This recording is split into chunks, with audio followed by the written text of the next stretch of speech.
Perfect. So my name is Mike. I'm a PGY5 in cardiology, and I'm very excited to talk to you about M-mode today. Hopefully, by the end of this talk, you'll be able to make your own decision whether or not M-mode's a forgotten art or an echo essential that you'll continue to use in your future practice. So the learning objectives for today are to review the historical context of echo and the initial development of M-mode, introduce the physical principles, advantages, and disadvantages of M-mode, and a large part of this talk will be highlighting the key clinical applications for valvular, ventricular, septal, and pericardial assessment, and explore applications of color M-mode. Finally, we will interpret some high-yield M-mode tracings that you may see in the clinical practice and possibly the boards for Chris and Fahad at the back. There will be a lot that we'll be covering. In 1 hour, it's impossible to fully cover all of M-mode, but I'll do my best to provide a comprehensive review of the main M-mode clinical uses. So to contextualize M-mode in the development of modern-day echo, I look back at the evolution of ultrasound technology, and I was fascinated to find that ultrasound imaging is the only major medical imaging modality for which no one was awarded a Nobel Prize. And this is because the development of ultrasound as we know it depended on many prior insights from science and simultaneous technical developments. These span the findings of the velocity of stars, observing redshift of light in the 18th and 19th century, to the physics of sound waves, piezoelectricity, and the creation of the ultrasonic reflectoscope. So, as you all know, echo is now a cornerstone in modern cardiology, having only become established in clinical practice about 50 years ago. The first exploratory studies were performed approximately 7 years ago after World War II with the development of sonar technology, otherwise known as echolocation. Cardiologist Stein Edler, wondered if radar technology could be used to study the heart and asked a physicist named Dr. Helmuth Hertz for help. And these are them, Dr. Edler on the left and physicist Dr. Hertz on the right, with a bulky Siemens ultrasonic reflectoscope that they were able to borrow in Lund, Sweden in 1953. They weren't sure if it was safe to use on humans, since this was mainly used at the time to detect internal flaws in solid materials, mainly metals, but they were convinced it could become a valuable tool for studying heart disease, so they tried it on themselves first and fortunately survived. Dr. Hertz modified an oscilloscope, a device for converting sound waves into electrical signals so that it could record its output. And these are the first ever M-mode films recorded on October 29, 1953, and this began the gradual development of modern-day echo as we know it. For the past 2 decades or so, M-mode has seemed to have fallen out of favor. This is Dr. Feigenbaum, who is often regarded as the father of echocardiography, writing in 2010 that it may be considered obsolete by many people. But as he and many others have since shown, it continues to hold tremendous power in identifying many pathologies. So the first real clinical application of clinical ultrasound used A-mode ultrasonic signals. A stands for amplitude. The amplitude you could see next to the heart, right over here, shows spikes on the horizontal axis, with the amplitude of those spikes representing the strength of the reflected wave off the cardiac structure. The vertical axis shows distance. So you can see that initially there are spikes corresponding to the anterior RV wall, then some space or blood, and then the septum, and then a little smaller amplitude, you have the anterior and posterior mitral leaflets, and finally the posterior wall. And so if there was fluid there, behind the posterior wall or in front of the RV, you'd be able to see it as basically low amplitude signals. So this was historically useful in identifying if there was pericardial effusion. B mode stands for brightness and basically converted the amplitudes to brightness. So turn these spikes into dots. This change basically created an additional dimension in which to trace time. And now by sweeping the B mode dot across the oscilloscope, we can create an M mode or motion-based ultrasonography picture on the end mode picture there. As we all know, the usual structures we end mode, excluding tissue Doppler imaging that use end mode or tricuspid annular plane systolic exertion, is the aortic valve, mitral valve, and LV cavity. On every comprehensive echo, and end mode gives us a one-dimensional representation of these structures in motion over time. So when comparing M mode to 2D, the advantages of M mode include a very high sampling rate, 1,000 to 2,000 frames per second, which in comparison to 2D sampling of 30 to 100 frames per second offers a far superior temporal resolution. And this makes M mode very useful in investigating or interrogating cardiac structures that move very fast, like the valves and the septum and the ventricular walls, for example.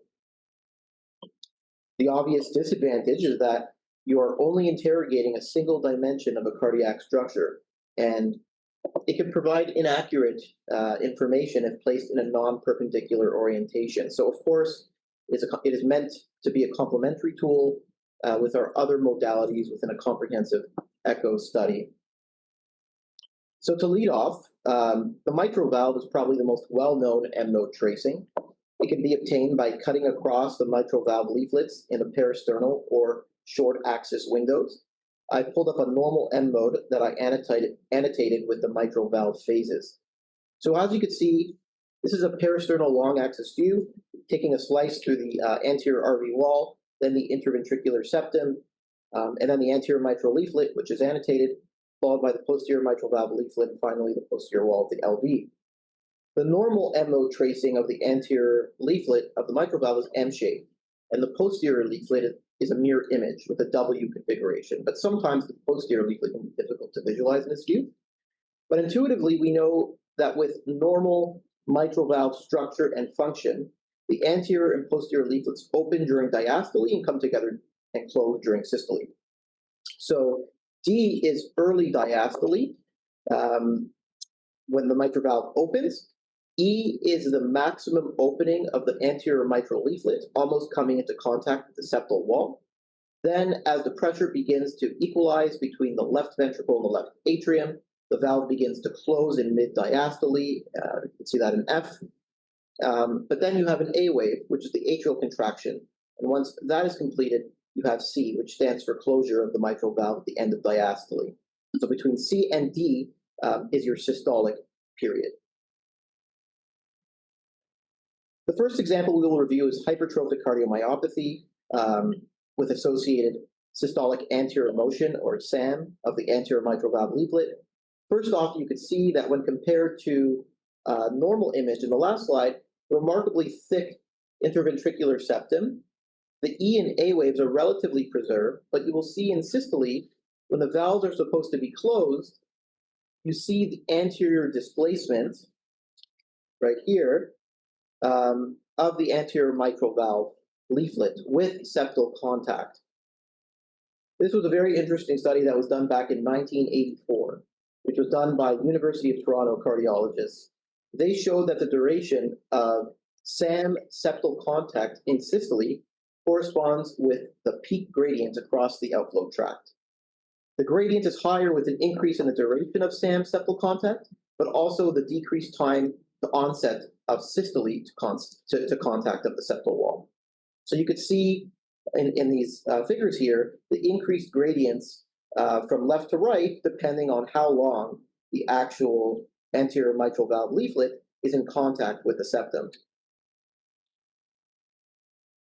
M mode is also great in showing mitral valve prolapse. Here you could see the posterior leaflet prolapsing.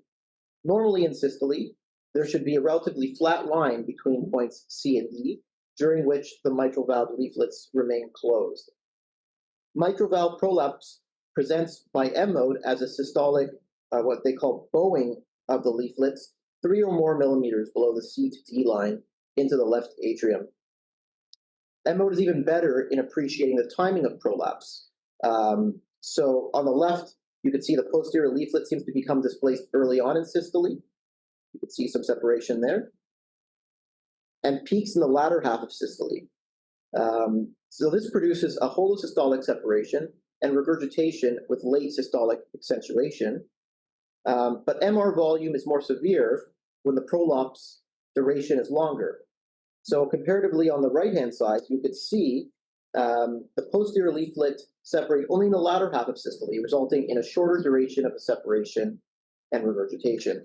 So MO can also help determine the severity of mitral valve prolapse, in addition to identifying the prolapse to begin with. This is a rheumatic mitral valve with severe mitral stenosis, and this is demonstrated by the increased echogenicity and thickness of the leaflets and reduced separation of the anterior and posterior leaflets with increased dispersion. You can also, unsurprisingly, see the underlying atrial fibrillation, which, if you couldn't tell from the irregularity or variable diastolic filling time, you can also note the absence of the A wave. This loses the characteristic M configuration. You can also note a reduced E to F slope due to the prolonged atrial emptying, and the presence of a gradient across the valve is also noted. The flatter the EF slope, the more severe the MS, or the mitral stenosis. Uniquely, there's also anterior motion of the posterior leaflet. Normally, we know the posterior leaflet moves posteriorly away from the septum during diastole. As mentioned, it's like a mirror image to the anterior mitral valve leaflet. But in patients with MS, because of commissural fusion and diastolic doming, it may actually move toward the anterior mitral valve leaflet as it is stuck together. An atrial myxoma presents with a relatively preserved mitral valve waveform, but you can see the opacification behind the anterior mitral valve leaflet. This is also described as shadowing within the mitral valve, or a filled-in appearance. Interestingly, the first yellow arrow on the left shows a space between the opening of the mitral valve and the prolapse of the myxoma into the valve orifice. You can also see findings of mitral stenosis if the myxoma obstructs the valve and creates a gradient across it, so a flattened EF slope may be present. You can also find evidence of aortic regurgitation on your mitral M mode. In patients with significant aortic regurgitation, the regurgitant jet reverberates against the anterior mitral valve leaflet, which causes fluttering. This clinically correlates with the Austin Flint murmur we can hear on exam. You can also see here another sign of potentially severe aortic regurgitation, and this happens more often when it's acute, but this is when you have early closure of the mitral valve before diastole is complete. I drew a line right at the beginning of the QRS complex where diastole should still be occurring, but by this time the A wave has already been completed. This is due to rapid increase in LV diastolic pressure in a non-compliant ventricle. And in the next slide, we will see fluttering of the anterior mitral valve leaflet, as well as a dilated left ventricle and a pronounced A wave, which could also be signs of severe aortic regurgitation. This brings us nicely to the next slide on how mitral M mode can help evaluate filling pressures. On the left-hand side, you can see how mitral valve closure is related to LV and left atrial pressures. If the LV is stiff or already very full due to high end diastolic pressure, it resists the blood being pushed in it by the left atrium. So this makes the left ventricle pressure rise quickly and exceed the left atrial pressure earlier than usual, causing the mitral valve to close faster and less smoothly. So in our mitral valve tracing and evaluated in elevated filling pressures, this causes a peak of the mitral valve, the A wave, to be earlier, as we mentioned, but can also create a B bump, also called the AC shoulder or plateau in the mitral valve motion. You can see that right over here. This happens because the pressure between the LA and LV temporarily equalize, leading to a brief interruption before the valve fully closes. And interestingly, if you see these signs, these are very indicative of an LV EDP greater than 20 millimeters of mercury.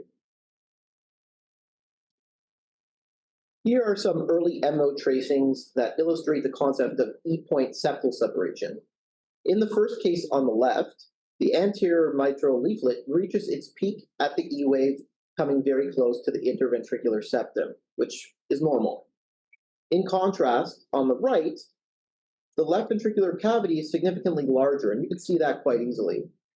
And as discussed in the previous slide, the size and shape of the mitral valve is also different. The mitral valve on the right shows signs of elevated filling pressure, with notably reduced distance between the anterior and posterior leaflets. This suggests decreased blood flow through the mitral orifice, or at least reduced flow relative to the size of the dilated ventricle.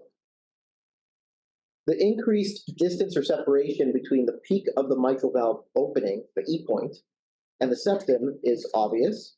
Any endpoint EPSS greater than 1 centimeter is considered abnormal and correlates with ejection fraction, given that EF is systolic or stroke volume over left ventricular and diastolic volume. E point septal separation can provide surrogates for both of these parameters.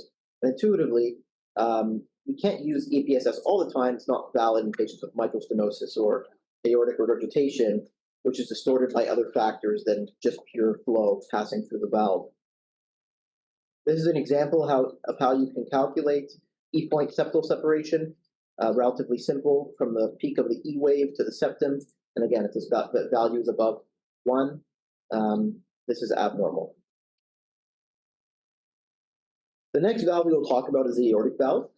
The normal tracing consists of the anterior and posterior walls of the aortic root and the aortic valve in the middle of the aorta, with normal tri-leaflet aortic valve presenting as a parallelogram with 2 of 3 cusps imaged, with the right cusp anteriorly and the non-coronary cusp posteriorly. And this is a normal aortic valve, where you could see the closure line in a normal valve is right in the middle during diastole, perfectly slam dunk right in the middle, and in systole separated and with thin, healthy leaflets. But in aortic stenosis, the M mode will show thickened and calcified leaflets with decreased cusp separation during systole. You can also see these traces on the right. You can sometimes measure their separation. Here they got 1 centimeter, but this is unreliable as a true estimate, but can give you a visual idea of the valve opening at its narrowest point. Here again, you can see a more recent M mode with thickened leaflets with reduced excursion. We see this a lot practically when we read our echoes here at St. Mike's, especially at a valve center. So this is very relevant for us. And oftentimes you can get a clue that there is a bicuspid aortic valve through M mode. The bicuspid valve characteristically closes eccentrically. So you can see up top a tri-leaflet aortic valve, closure in the middle, and then on the lower, you can see a bicuspid aortic valve with eccentric closure and very thick valves suggestive of pathology there. And oftentimes you can also see a dilated aortic root as well at the same time. So there are many situations in sick hearts where you can have early systolic closure of the aortic valve.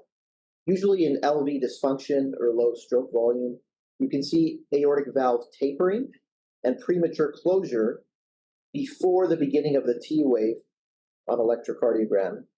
Because the flow is slow and sluggish, you could also get a fluttering or vibration of the leaflets. And you can see that nicely in this tracing, where the aortic valve loses its characteristic parallelogram shape and flutters before it closes early with that tapering kind of characteristic. Hypertrophic cardiomyopathy is an example in which the aortic valve may not remain open throughout systole. The M mode of the aortic valve can demonstrate mid-systolic closure, which is also termed the M sign, due to dynamic obstruction with less blood flow flowing through the aortic valve. There also may be turbulent flow across the left ventricular outflow tract, which can cause fluttering of the aortic valve in mid to late systole as the obstruction reaches its peak. And the last example we'll talk about for the aortic valve is fixed subaortic stenosis. Due to the presence of a subaortic membrane, this can also present with early systolic closure of the aortic valve. But in contrast with dynamic obstruction, closure of the aortic valve occurs even earlier, and this is often characterized by a full brief opening of the valve, followed by an abrupt early closure, and you can also see fluttering from turbulent flow across the LVOT. Next, we'll move on to the pulmonary valve, which we don't typically use M-mode for routinely, unfortunately, but it has some very interesting and pathognomonic findings. On the right, you can see a normal pulmonary valve M-mode tracing. The initial downward deflection, A, is atrial contraction, followed by the onset of ventricular systole and ventricular ejection. So in a normal pulmonary valve, you will see we put the sampling volume, or the sampling line, over the anterior pulmonary valve leaflet. And the initial A wave going away from you, from right atrial systole, will show the excursion of the pulmonary valve. The normal tracing appears as a box with normal ventricular contraction and pulmonary valve dynamics. In pulmonary hypertension, you will see a loss of the A wave, as well as mid-systolic closure of the valve, demonstrating what is called a flying W sign, which is a result of elevated pulmonary arterial pressure. It's a very specific sign of severe pulmonary hypertension and elevated pulmonary vascular resistance, and would be really useful to include in any echo demonstrating signs of pulmonary hypertension. You can also see the loss of the A wave here at the top, and the characteristic box shape now moving towards a W shape with mid-systolic notching. In contrast to pulmonary hypertension, in pulmonary valve stenosis, you'll often have an exaggerated or prominent A wave in the context of a stiff right ventricle.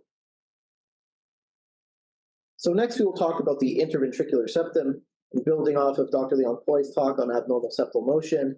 A recent JACE article in 2023 discussed the different modalities available to us in determining the etiology of abnormal septal motion.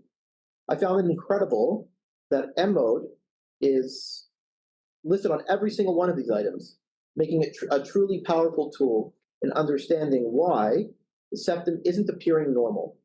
We will go through each of these patterns so that next time when you see a funky septum, you have an approach. The normal M-mode on the right demonstrates that normally the peak downward motion of the septum slightly precedes the peak upward motion of the posterior wall.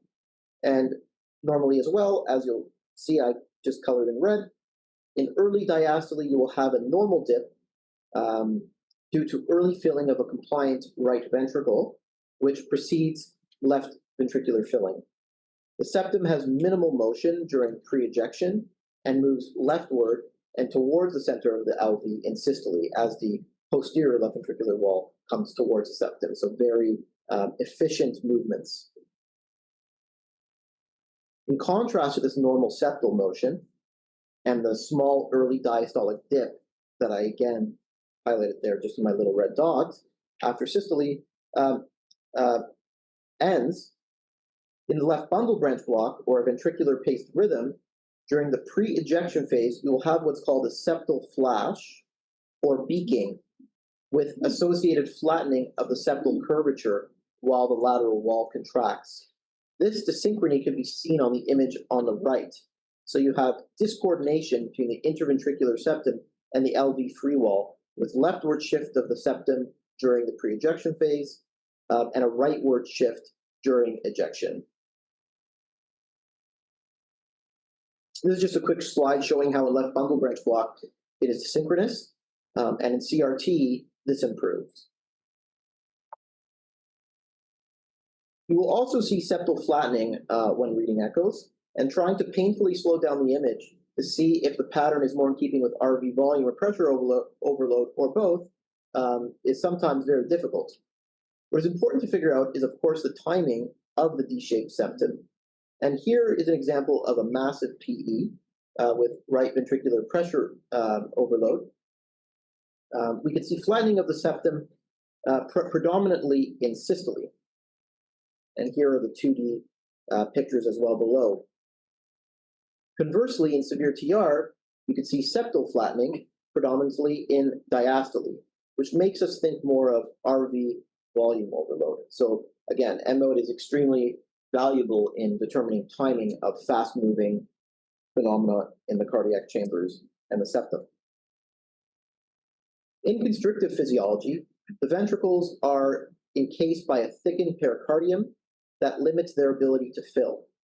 The septum, therefore, plays a very big role in determining how these ventricles fill. As we know, during inspiration, we increase right-sided preload, and the septum moves towards the left to facilitate RV filling. With expiration, the opposite occurs. The M-mode interrogation of the interventricular septum, this image here, demonstrates a downward shift of the septum during inspiration toward the LV and upward towards the right ventricle in expiration. Another sign of constrictive physiology is what's called the septal bounce, where in early diastole, the ventricle fills very rapidly due to the sudden drop in pressure. And this is a very high frequency, low amplitude signal there, whereas the shifts with respiration are low frequency and high amplitude. Oftentimes, post-cardiac surgery, we can see very abnormal septal motion, where we are unsure what to make of it and can definitely cause concern. Fortunately, M-mode can help us identify this common pattern. Classically, you will have preserved systolic thickening with anterior motion of the interventricular septum towards the right ventricle during systole, and you can see they both go in the same direction, obviously making the LV inefficient. And of course, after a septal MI, you can see characteristic changes on the M-mode. You'll see a loss of endocardial motion and thinning of the septal wall. This is a cool tracing kind of swept from the base to the apex of the heart, and you could see normal septal tissue at the base, and towards the apex it significantly thins out and is akinetic. Here's an interesting pattern with a tissue Doppler M-mode showing early septal contraction from a septal accessory pathway. Of course, we may not see them in other forms of WPW where the accessory pathway leads to different locations in the ventricle, but you could see in septal WPW an early kind of septal movement towards the left ventricle. Finally, in pericardial effusion M-mode, this can help us see features of early tamponade. Here we can see clearly RV diastolic collapse in the context of a circumferential pericardial effusion. We won't go through the M-mode of an IVC because I'm sure we're all quite comfortable with that technique in our daily practice, but a dilated IVC without respirophasic variation, which is best seen by M-mode, is the most sensitive sign of early tamponade. Here again, we see ventricular interdependence with respiration, but instead of a thickened pericardium, we have a pericardial effusion. And you can see that with inspiration, the septum is moving towards the left side, exposing the filled right ventricular cavity in this tracing. So now we will turn our attention to color M-mode. Many of us have never heard of this or seen it, but it's mostly used for the assessment of diastolic function and left atrial pressure through a concept called flow propagation, using the information obtained from the spatial temporal map created by the color M-mode. We know that there is an initial intraventricular mitral to apex pressure gradient when the mitral valve opens, and this ventricular suction effect draws a column of blood from the atrium to the ventricular apex, and blood accelerates from the atrium to the ventricular apex. And in a normal ventricle, flow propagates or accelerates very rapidly, while in a dilated, poorly contracted ventricle, it occurs relatively slowly. And this is the principle behind this tool and what we try to measure. This measurement is independent of loading conditions, which can be a limitation of Doppler-based techniques, and of course is not reliable in mitral valve disease or tachyarrhythmias. To get this tracing similar to a CW across the mitral valve inflow, you'll line your M-mode cursor parallel to the streamline of flow in the apical windows, and you increase your sweep speed to 100 millimeters a second, and increase the baseline to approximately 60 centimeters a second. And once you have the picture, we measure the slope of the linear approximation of the isovelocity contour, which I'll explain. So you can see when the mitral valve opens, Red color showing blood flow to the apex, which is nearest to the transducer in the apical four-chamber view. 1 is the fast phase, and 2 is the slow phase of filling. Later comes an atrial contraction and another flow in the direction of the transducer. These flows frequently have aliasing with an inverted direction of isovelocity, and that's the yellow-blue color, indicating that this speed is higher than the Nyquist limit. The initial velocity is in red, and then gets higher and changes to yellow-blue when it's aliasing, and then again slows down and changes back to red again when it can pick it up. Notice that a higher velocity will appear as aliasing. This is what we call flow propagation, or velocity of flow propagation, and that's the slope of the aliasing slope, basically the slope of the aliasing velocity, rather. So the normal value, and again, here's the slope on normal ventricle and a dysfunctional ventricle. The normal value for flow propagation is greater than 50 centimeters per second. Here on the top, you can see a patient with normal diastolic function, whereby the slope of the aliasing flow is 70 centimeters per second. And then below, you can see the slow slope, and much lower in value, indicating severe diastolic dysfunction. Color M mode is a really good way to differentiate between constriction and restriction. Restrictive cardiomyopathy due to intrinsic myocardial stiffness often has poor relaxation with flow propagation velocity less than 45 centimeters per second, whereby constrictive physiology has often an exaggerated diastolic suction, similar to the steep Y descent we talk about, with high flow propagation seen in the picture on the right. Interestingly, color M mode can help you assess the degree of aortic regurgitation. You could time the flow in the descending aorta to assess for flow reversal, and also the vena contracta and duration of regurgitation with respect to the next cardiac cycle. If you turn on color M mode while interrogating the aortic valve, from the peristernal long axis, our typical view, severe aortic regurgitation would show as a very mosaic flow signal in diastole. And lastly, M mode can help determine the timing of the mitral regurgitation associated with mitral valve prolapse. Here are some really nice pictures showing on the top mitral valve prolapse with regurgitation confined to the latter 40% of systole, and on the bottom, true holosystolic mitral regurgitation. So, with the time we have left, we'll do St. Mike's M mode quick hits. These are all M modes that are here at St. Mike's. Some I've introduced in the talk, some I have not. But I'll give you a few seconds to shout out the answer. But then for the sake of time, I will proceed. So if we're all ready, the first example is coming up.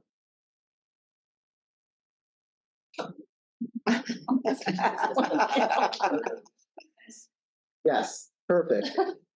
So as you can see here, this is a persistent left superior vena cava. This is apparently a Royal College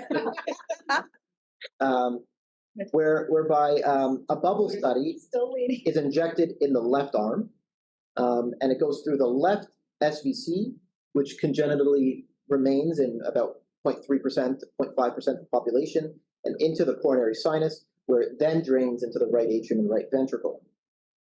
Here's a video. Let's see if I can play it.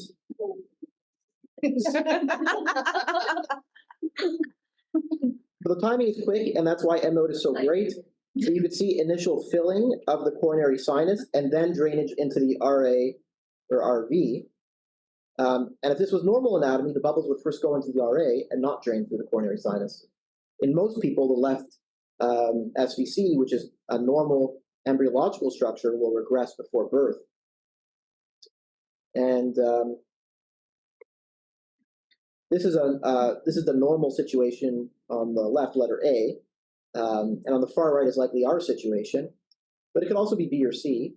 The point is that it is first draining into the coronary sinus from the left side, and that's why I need to inject it in the left arm. Okay, another example is coming up. This one's very hard, like, I don't expect anyone. No.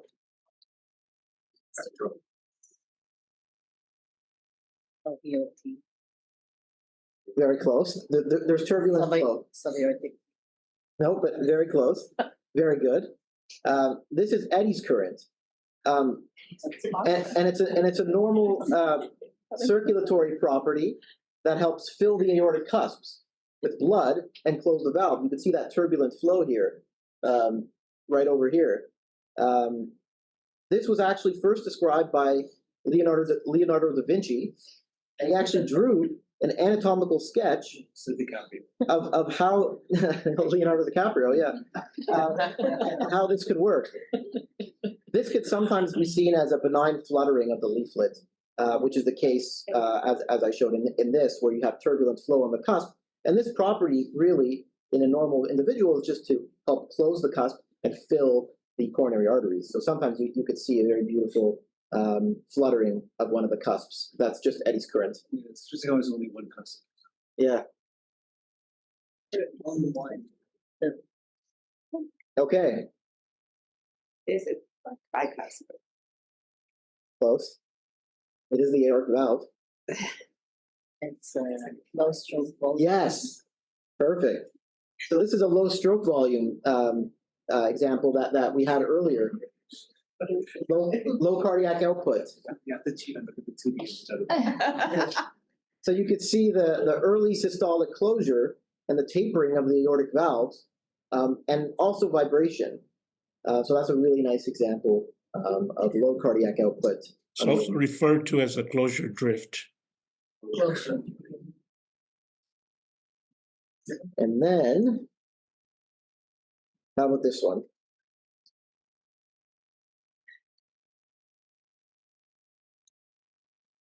Paradox. Yeah.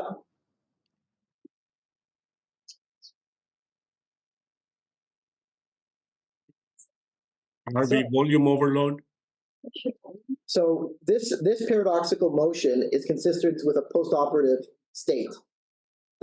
Again, you could see preserved thickening of the ventricles, but anterior motion of the interventricular septum during systole, which is inefficient and also paradoxical. So that was a very good pickup. That's actually paradoxical motion, and a normal ventricular M mode would show the septum and the posterior left ventricular wall coming towards each other, rather than them kind of going together on vacation.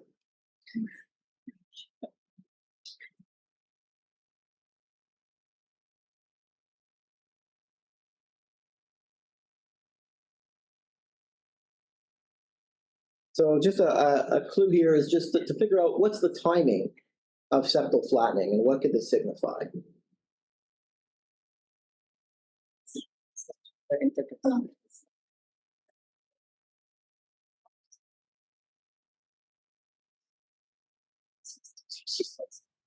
It's early diastole, so RV volume overload.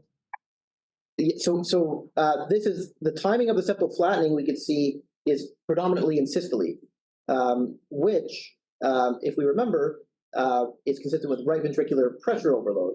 So oftentimes, what a good clue is to look at the ECG tracing, try to understand where systole would be occurring, and then look at the motion of the septal wall. And here's a video of that same patient, their 2D image.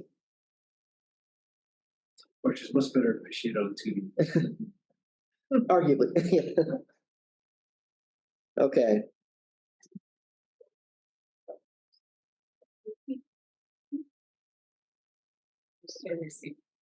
Very good. So this is a bileaflet mitral valve prolapse, not just posterior, but actually bileaflet. You could see that here with the anterior and posterior mitral valve prolapsing in systole.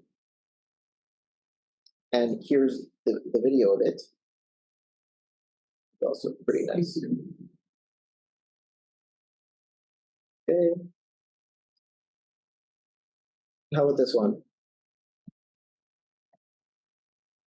Complete This is a block causing premature closure of the mitral valve. very good. So you can see more A waves than E waves. So you don't even need an ECG anymore. Just toss on M mode, and you can see here that the A waves are independent and not associated. So this is complete heart block. Very, very cool mitral valve tracing here.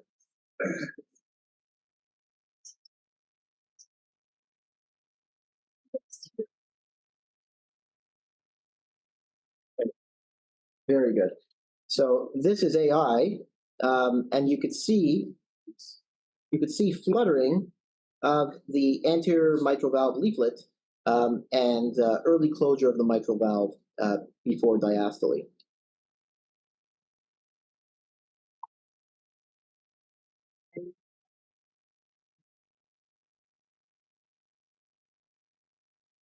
This is our last example, unfortunately.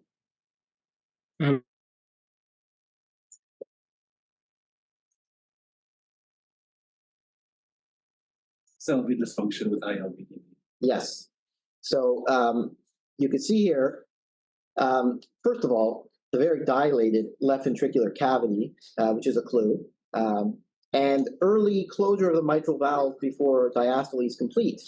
And you can also see that B bump or AC shoulder that we talked about before, which is kind of this this slow closure of the mitral valve. And if you were to do an EPSS, it would be greater than 1 centimeter. So these are all signs of LV dysfunction. So I think you're all convinced that M mode remains a powerful tool due to superior temporal resolution. It's best derived with guidance from 2D. It should be used as a supplemental tool, but it can provide reliable, quick, and even diagnostic information in different patient contexts. So thank you very much. So thank you, Mike, for this very insightful presentation. Often we say people like history of medicine have a very old soul. I think you are getting there.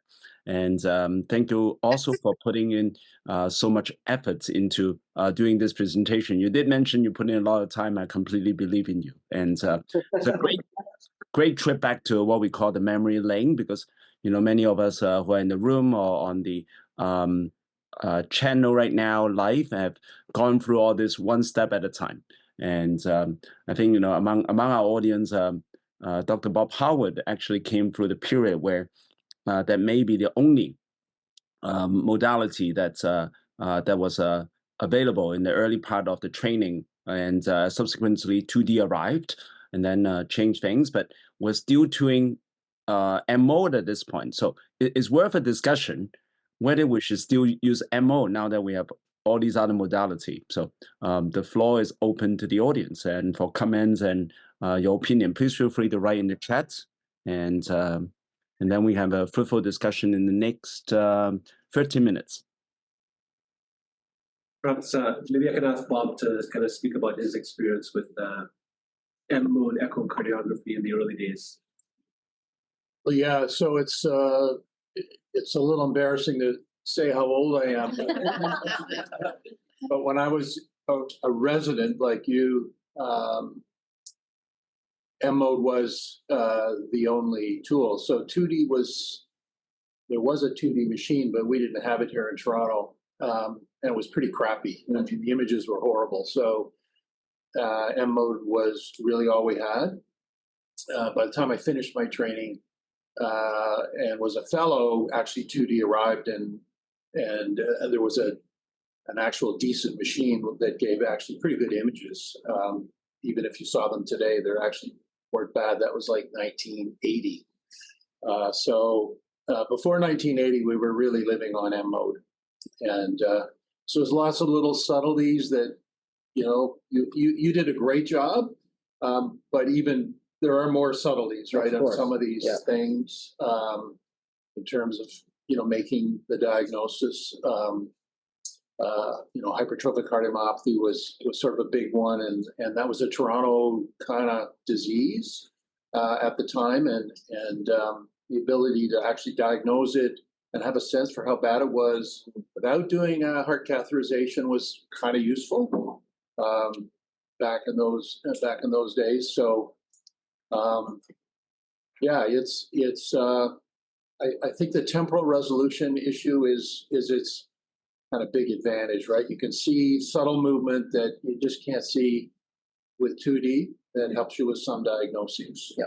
So septal motion, there's lots of different reasons for the septum to move funny, and M mode allows you to time it. In 2D, you just can't see it. I mean, the frame rate is too slow to pick it up. So knowing what's going on, and there's a number of different pathologies there, M mode actually is really quite helpful with that, I would say. You know, a lot of the, I mean, one of the other ones is the fixed subvalvular aortic stenosis.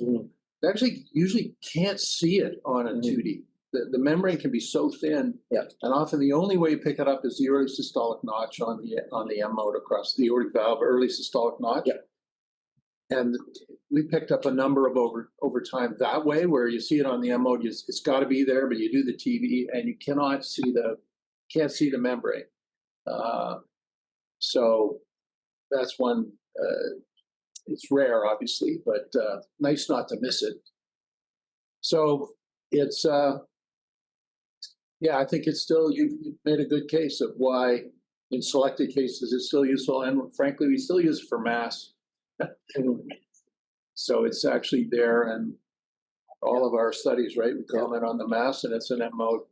It's an M mode measurement still. Yeah, no, you know, at least for me, you know, every time I see M mode and some of the really classic findings, like the flying W, for example, I always remember Trevor Robinson, right? That was his. Everyone has his favorite. You know, one of Forty's favorites is left SVC, but Trevor Robinson, one of his favorites was always the flying W with the morning valve. So it, you know, and we remember Trevor very fondly. Obviously, he's a founding member of our Echo Lab here in St. Michael's. Well, he started with A mode. So M mode was a big jump for him from A mode with the oscilloscope and those amplitude. And he would tell. I can remember him sitting in a room looking at the oscilloscope with the A mode. Tell these fantastic stories. Yeah. So yeah, he was a real zealot, actually. You know, one thing I like about you talk about the temporal resolution is the ability to.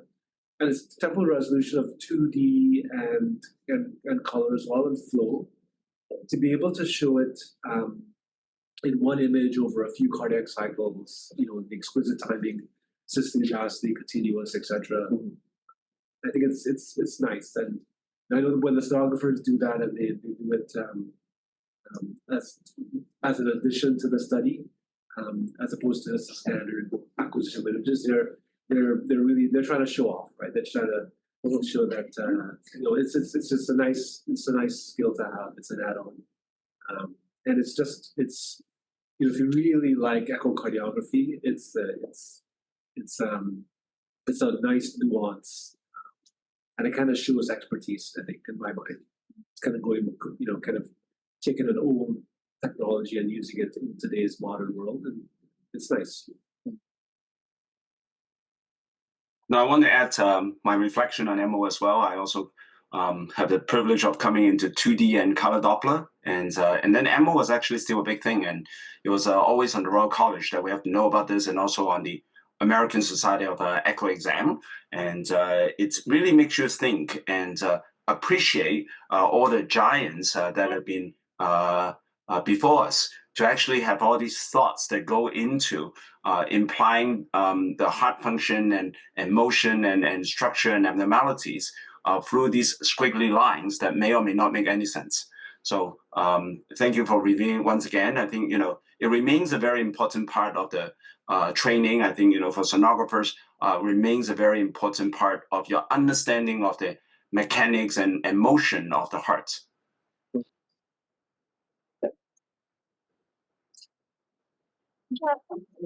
Any other comments? Now, I'm going to provide a very provocative question for everyone in the room and also the virtual room. you can vote in the chat as well. And should we still do EMO these days? Now our Echo has, have now 2D, 3D, GLS, etc., and now each study could go up to 100 to 135 video/still frame. Should we still do EMO and get rid of a few, pictures, or should we still keep it? So please feel free to vote in the chat as well as the in the room verbally. Very hard question, isn't it? Let's see if anyone in the chat. Okay, We love it. chat is very quiet. We love it. I think so. Maybe it's telling that the Echo companies still have it as part of they haven't gotten rid of it, right? It's still there. So maybe when they get rid of it, maybe that's the time, but it's still there, right?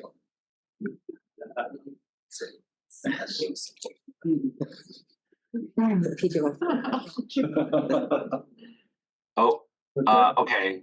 Dr. Brenda Lee, shout out to Dr. Bogner. Actually, I know him. He's from London Health Science, and I got a chance to meet him when I was actually interviewing, looking for a job way back when.